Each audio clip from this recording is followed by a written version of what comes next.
I'm not one to post these kind of things. I mostly just have Reddit to look at bugs and read about roommate drama. But I had an experience in the woods one night almost 10 years ago that got brought up recently, and thought I'd share it here. I, female 16 at the time, snuck out of the house to go smoke weed in Lynn, Massachusetts woods at about 3 a.m. It's not a huge sector of woods, just a wee reservation smack dab in the middle of the Boston suburbs surrounding the local reservoir. I got to the entrance of the trail, parked my car, and made my way to the campsites, about a 5-minute walk, where there were fire pits available. It was a popular smoking area for teenagers, and I was one of them. I set up to draw by the fire I'd made and began to roll a joint. As I was rolling, I'd heard something on 4 legs come up behind me. I didn't sweat it much because where I'm from, the worst it could be was probably a coyote. But then you could hear it transition into 2 legs and walk with a bipedal gait. That confused me. Then, everything went fucking silent. No crickets, no birds, nothing. The only thing I could hear at that point was the crackling of the fire and my own breathing. Then I became really concerned, like something bad was about to happen. I call out, thinking maybe it was just a homeless dude working up the courage to ask me for some food or some money. I say hello and ask if anyone's there. Silent still, for about a minute. Everything is telling me to run, but I stay because I thought if it was an animal trying to hunt me, I should stand my ground and make myself appear like I'm not worth the risk. Then, whatever it was, talked. It sounded almost like a parrot mimicking its owner's voice, and it asked to bum a light. "Can I bum a light?" It asked. At first, I'm relieved because at least I know it's not an animal, but the way it spoke was truly uncanny. I said, "Sure, but you have to come out where I can see you. You're giving me the creeps, dude." And then it asked again, and again, 3 times. Then I was really freaked and knew something was really wrong. I then told it to fuck off and find someone else to ask if he was going to be creepy about it. Then it ran off on all 4s. You could hear all 4 feet hitting the ground as it ran away. The crickets came back, the night birds started to chirp again, and the air even felt warmer. That feeling of dread washed over me, and I knew I had to fucking book it. I calmly pack all my stuff back up, put out the fire, and make my way back down the trail to my car. I wanted to run, but part of me still believed it was just a dude trying to get creepy with a 16-year-old girl in the woods by herself. And if I played it cool and acted like I wasn't scared, maybe he'd back off. My mother always taught me to make a scene in that scenario, and I was prepared to knife whoever came at me. I also thought maybe if it was an animal, I wouldn't trigger its hunting instincts if I just walked instead of ran. But man, every hair on the back of my neck was standing up. That feeling of being watched is definitely real. I finally see my car about 200 feet ahead of me. I feel safe again, but I'm still on alert. I feel secure enough to look behind me, and sure enough, maybe 40 feet behind me is a male deer on its hind legs in the middle of the trail. I fucking freak. I've never heard of a skinwalker, never believed in anything like them at the time, never even knew what they were. But I knew something about that image was seriously wrong, and I lost my composure and booked it to my car. I made it back, no problem, and drove off before I could even turn my headlights on.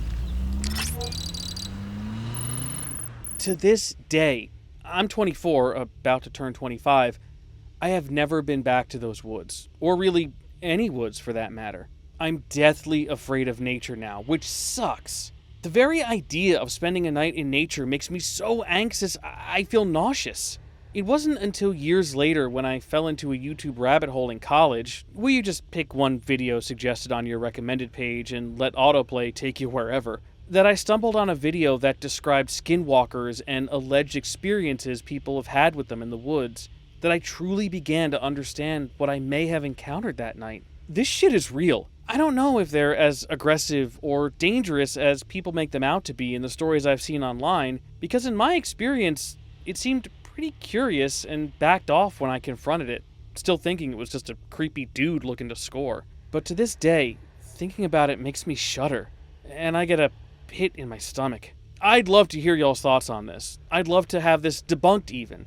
I loved these woods and sort of wanted to just have been a weird dude, but I've heard some weird, very similar stories from the locals about those woods, and now I don't know what to think.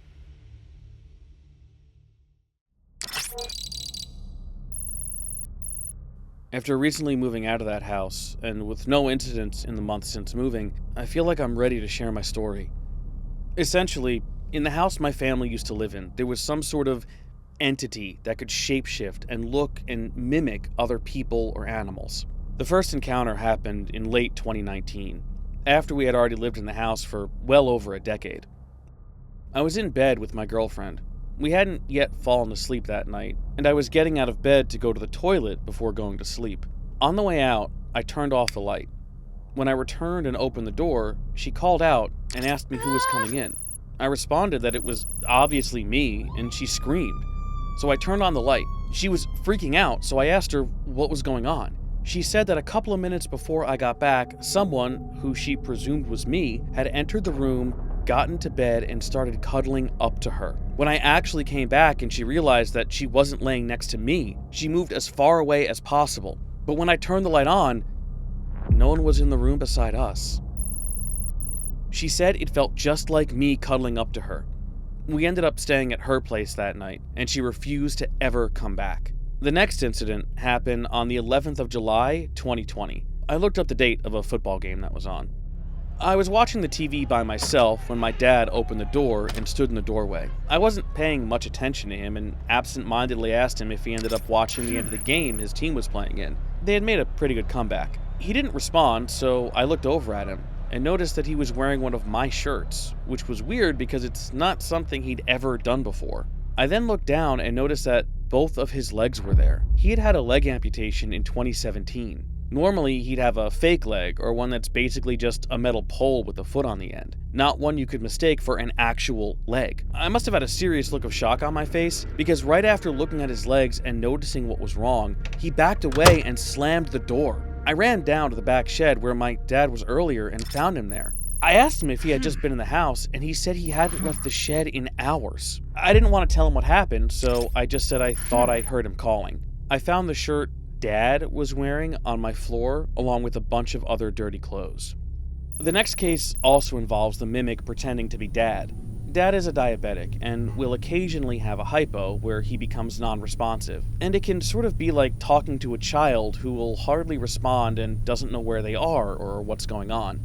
Mom found him sitting on the couch, and he wouldn't respond to her when she talked or nudged him, so she was worried that he was having a hypo. She went out to the kitchen to get insulin, but when she returned, he wasn't on the couch. She then freaked out because she couldn't find him. After searching for a few minutes, she tried calling him, hoping that his phone was on him and she'd be able to hear it. Dad didn't answer the phone.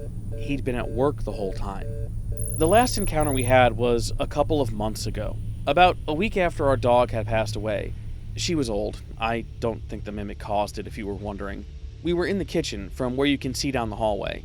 Leading off the hallway is another short hallway part with a door at the end where our dog's doggy door is. We heard the doggy door open, which was strange as we'd only had that one pet. We looked down the hall and saw what looked exactly like our dog. Mom was beside herself with fright, and she said, "Now it looks like Molly," our dog. I was scared too, but aggressively said to it, "We know you're not her. She's dead. Fuck off." Then it made a horrifying noise. It sounded like a cat who had its tail stomped on, and then it bolted out of sight and through the doggy door. Mom and Dad decided that they wanted to move, so luckily we were able to move out about a month ago.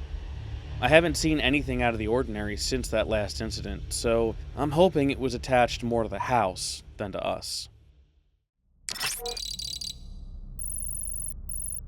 These events happened in one day, toward the beginning of June 2020 in northeastern Minnesota. My friends and I had planned a day of exploring along the north shore of Lake Superior. Around 2 p.m., my friend, let's call him E, left the house to pick up our other friend, C, and then me. There's a weird 5-way intersection in our town, and as he drove through, E saw a man standing on the side of the road who seemed out of place. The man was wearing a clean black suit, red tie, dark sunglasses, and had a brown briefcase or leather bag in one hand. He was white. When E drove by, the man waved one hand in a way E described as someone hailing a taxi. Not thinking much of it, E kept driving, and for a 2-mile stretch, no cars passed him in the same direction, and he hit all green lights. When he got to the next large intersection, about 2 miles away, he saw the same man. Later that night was when we measured it out to be about 2 miles and a 3-minute drive from the 5-way intersection. To walk that would take at least 20 minutes. E thought it was strange, but ended up thinking it was a weird coincidence or some people playing a prank. E dropped us off back at our separate homes around 8:30 p.m., and the sun was low in the sky by the time he began to head home from C's house around 9 p.m. As E drove to the same intersection as the second sighting, on the diagonal corner in front of a telephone pole was standing the same man wearing the same thing. This was the third time E had seen this dude. Thinking fast, he rolled down his window and took a picture of the man. The light had turned red, so he had a little time. E then asked the man, "Hey, do you need something? Why'd you wave at me?" Then, with a straight face and even tone, all the guy said was, "The same reason you took a picture of me."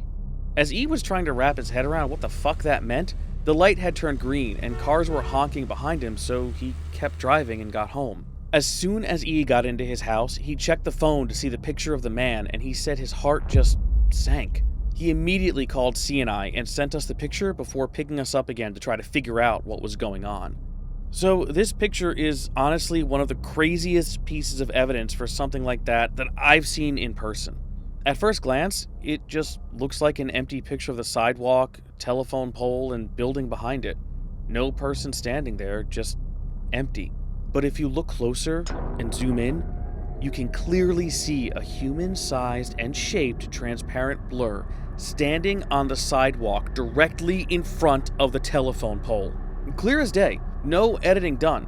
The rest of the picture is easily visible, and it is the only spot of the image that looks like that. You can see the outline of a person, and the shapes directly behind it are distorted, but all the colors of the background are there. The time from when the picture was taken to when E picked us up again was less than an hour.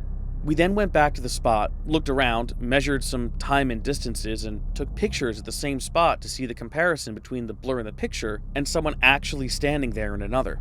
We sat in the car talking about this and couldn't come up with a solid explanation of what it was that E had interacted with. E thought government, C thought ghost, and I thought the MIB or aliens. We haven't told too many people because of how crazy this sounds. Some things that stood out. The man wasn't dressed for the 70 to 80 degree Fahrenheit weather that day, still wearing sunglasses around sundown. He was seen twice, 2 miles apart within 3 minutes. He was never seen moving, always standing in one spot.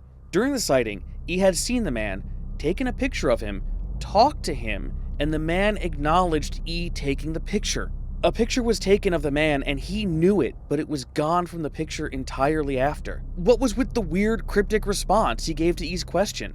Why did E see him so many times? Why would the man wave and acknowledge E if he didn't want to be seen or recorded? We've all kept a lookout and haven't seen the man since that day.